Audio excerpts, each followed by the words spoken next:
विलायत न्यूज़ में आपका स्वागत है। देश विदेश, मिडिल ईस्ट और इस्लामी देशों की अहम खबरों के लिए आप देख रहे हैं हमारा ख़ास प्रोग्राम वर्ल्ड बुलेटिन। बुलेटिन की शुरुआत करेंगे फ़िलिस्तीन के ख़िलाफ़ इसराइल के वहशियाना हमलों की खबर के साथ।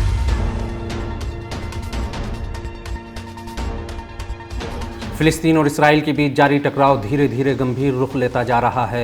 इसराइल ने फ़िलिस्तीन के ख़िलाफ़ अपनी हिंसक कार्रवाई जारी रखते हुए गज़ा में जमकर बमबारी की। गज़ा पर इसराइल ने हवाई हमले करते हुए कई रिहायशी इमारतों समेत खेतों को भी आग लगा दी। फ़िलिस्तीनी मीडिया ने खबर देते हुए कहा कि इसराइल के युद्धक विमानों ने आज सुबह गज़ा के केंद्र समेत कई स्थानों पर भीषण बमबारी की। शहाब न्यूज़ एजेंसी ने गज़ा पर ज़ायोनी हमले की रिपोर्ट देते हुए कहा कि इसराइली युद्धक विमानों ने सेंट्रल प्रांत के पूर्व में खेती की ज़मीनों पर भीषण बमबारी की। वहीं अल मयादीन ने भी इन हमलों की रिपोर्ट देते हुए कहा कि फ़िलिस्तीनी दलों ने भी इसराइल के हमलों के बाद जवाबी कार्रवाई करते हुए रॉकेट दागे। अल जज़ीरा ने दावा करते हुए कहा कि इसराइल ने इन हमलों में गज़ा में प्रतिरोधी दलों के एक सेंटर पर हमला किया। वहीं फ़िलिस्तीनी दलों के जवाबी हमले के बाद इसराइल में ख़तरे के सायरन गूंज रहे हैं। गौरतलब है कि कल शाम वेस्ट बैंक के कई इलाकों में इसराइली सेना ने फ़िलिस्तीनियों को निशाना बनाया। ज़ायोनी मीडिया की रिपोर्ट के अनुसार सेना ने सदी रूत में हमास के कई ठिकानों पर मिसाइल हमले किए। वहीं फ़िलिस्तीन की जवाबी कार्रवाई के बारे में खबर देते हुए मीडिया ने कहा कि वेस्ट बैंक में फ़िलिस्तीनी लड़ाके अवैध सेटलमेंट में जगह बना चुके हैं, जिसको लेकर इसराइली सेना ने अलर्ट जारी करते हुए ज़ायोनी नागरिकों को घरों में बंद रहने और दरवाजे खिड़की लॉक करने की ताकीद की है। अगली खबर में बात करेंगे दुनिया भर में ईरान की सैन्य मौजूदगी और अमेरिका की बढ़ती टेंशन की।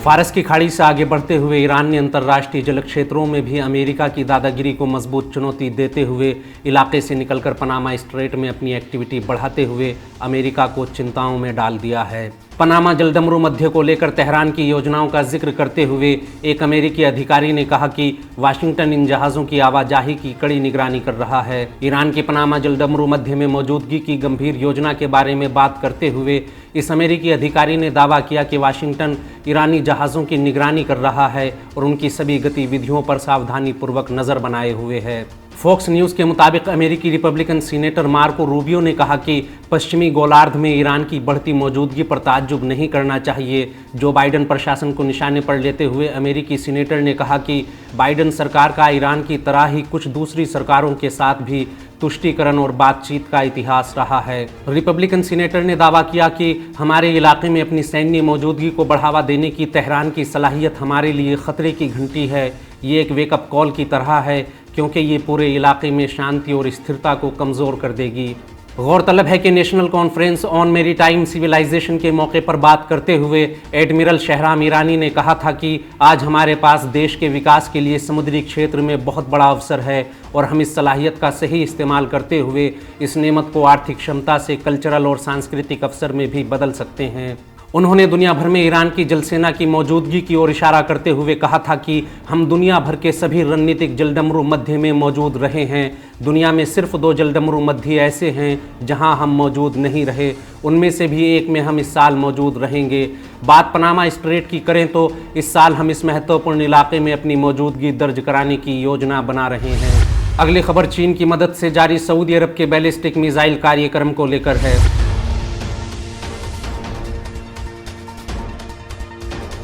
ईरान के बैलिस्टिक मिसाइल और परमाणु कार्यक्रम पर मचा हो हल्ला भी शांत भी नहीं हुआ कि सऊदी अरब के बैलिस्टिक कार्यक्रम को लेकर भी ऐसा ही शोर सुनने को मिल सकता है। सऊदी अरब के बैलिस्टिक मिसाइल प्रोग्राम को लेकर सऊदी अरब के उप विदेश मंत्री आदिल अल जुबैर ने बड़ा खुलासा करते हुए कहा है कि सऊदी अरब को अपनी जनता की हिफाजत और सुरक्षा के लिए जो ज़रूरी लगेगा वो करेगा। आदिल अल जुबैर ने कहा कि सऊदी अरब के बड़े बड़े डिफेंस प्लान हैं, हम किसी ख़ास प्लान के बारे में कुछ नहीं कह सकते और हम क्या कर रहे हैं और क्या नहीं, इस बारे में हम कुछ नहीं बता सकते। DefenseArabic.com की रिपोर्ट के मुताबिक सऊदी अरब के उप विदेश मंत्री आदिल अल जुबैर ने सऊदी अरब के बैलिस्टिक मिसाइल कार्यक्रम से पर्दा उठाते हुए सऊदी अरब के बैलिस्टिक मिसाइल कार्यक्रम पर CNBC की उस रिपोर्ट का भी जवाब दिया जिसमें अरब के सहराओं में चीन के सहयोग से चलाए जा रहे सऊदी के कथित मिसाइल कार्यक्रम पर चर्चा की गई है। आदिल अल जुबैर ने कहा कि सऊदी अरब के बड़े बड़े डिफेंस प्लान हैं, हम किसी ख़ास प्लान के बारे में कुछ नहीं कह सकते और हम क्या कर रहे हैं क्या नहीं, इस बारे में भी हम कुछ नहीं बता सकते। आप बैलिस्टिक मिसाइल कार्यक्रम का इनकार नहीं कर रहे और ना ही इन खबरों का खंडन कर रहे हैं। इसके जवाब में आदिल अल जुबैर ने कहा कि हम एक आज़ाद और संप्रभु देश हैं।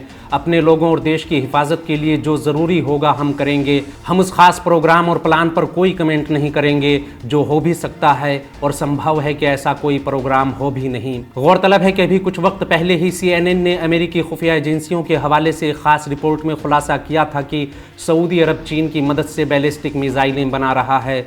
CNN ने खुलासा करते हुए कहा था कि अमेरिकी खुफिया एजेंसी की सैटेलाइट तस्वीरों के मुताबिक भी सऊदी अरब कम से कम अपनी एक मिसाइल यूनिट में बैलिस्टिक मिसाइलें बनाने पर काम कर रहा है।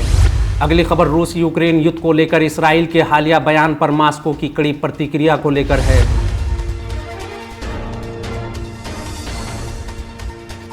यूक्रेन युद्ध की आग में जमकर घी डाल रहे अमेरिका और यूरोपीय देशों की राह पर चलते हुए इसराइल ने भी यूक्रेन को हथियार देने के लिए विचार करने की बात कही है, जिस पर रूस ने कड़ा तेवर दिखाते हुए इसराइल को अंजाम भुगतने की चेतावनी दी है। कल ही इसराइल के प्रधानमंत्री ने रूस यूक्रेन के बीच मध्यस्थता करने की बात करते हुए कहा था कि हम यूक्रेन को हथियार भेजने के विकल्प पर भी गौर कर रहे हैं। नेतन्याहू के इस बयान के बाद रूस विदेश मंत्रालय की प्रवक्ता मारिया ज़ाखारोवा ने कहा कि हम यूक्रेन को हथियार देने वाले सभी देशों को बता देना चाहते हैं कि हमारी सेना हथियारों की इस खेप को निशाना बनाने में कोई संकोच नहीं करेगी और ये हमारी सेना का अधिकार है। गौरतलब है कि पिछले साल फरवरी में यूक्रेन युद्ध के शुरुआत से ही तल अवीव यूक्रेन को हथियार देने से बचता रहा है। इसराइल दावा करता रहा है कि वो इस जंग में न्यूट्रल है और यूक्रेन को कोई हथियार नहीं देगा। सीरिया में आतंकवाद के खिलाफ संघर्ष में दमिश्क सरकार, स्वयंसेवी बलों और ईरान के साथ साथ सबसे प्रभावी भूमिका निभाने वाले रूस के खिलाफ इसराइल चाहकर भी नहीं जा पा रहा है।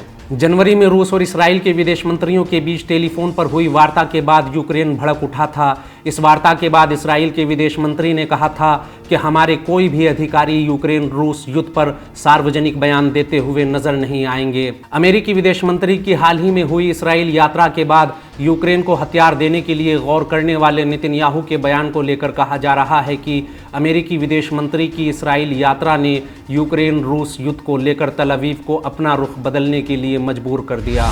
हमारा आज का बुलेटिन यहीं ख़त्म होता है। देश विदेश, मिडिल ईस्ट और इस्लामी देशों की अहम खबरें जानने के लिए विलायत न्यूज़ से जुड़े रहिए।